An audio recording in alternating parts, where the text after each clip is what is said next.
Beh, come avrete certamente capito, non sto per provare un'imbarcazione oggi. Stiamo però per andare a scoprire come si è comportata la nostra Ancola Olympic di Quick durante questa notte. Ieri sera ci siamo addormentati con un vento di maestrale medio, 15-20 nodi. Questa mattina ha girato ad est ed ora io sono davvero curioso di vedere cos'è successo alla nostra Ancola. Quindi ancora una volta seguitemi e andiamo a scoprire insieme cos'è successo.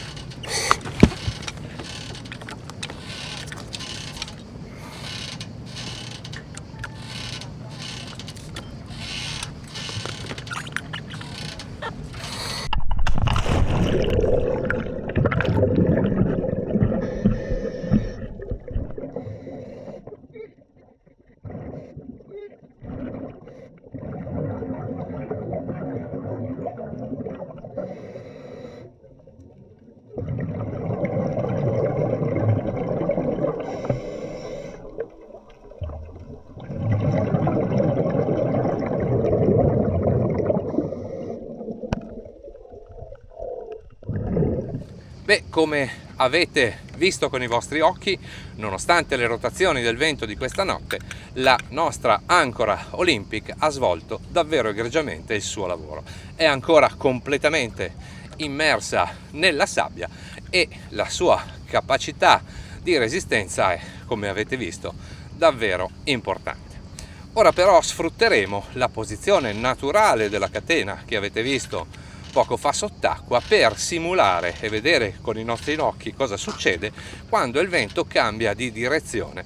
In questo caso questa posizione della catena ci consente di analizzare una rotazione del vento di ben 180 gradi, una delle prove più difficili.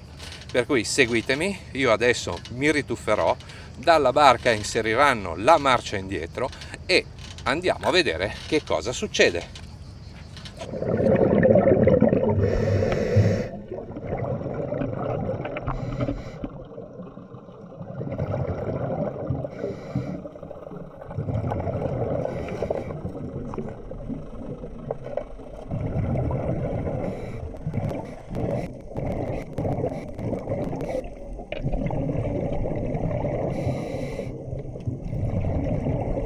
Come avete avuto modo di vedere dalle immagini subacquee, la nostra Ancora Olympic di Quick si è comportata davvero molto bene. Pur simulando un salto di vento di 180 gradi, la nostra Ancora ha rifatto immediatamente testa sostanzialmente nel suo stesso spazio.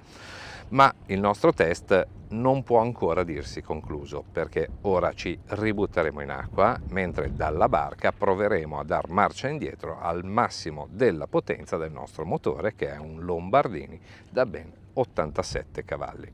Ci rivediamo quindi fra poco con i risultati di quest'ultimo importantissimo test.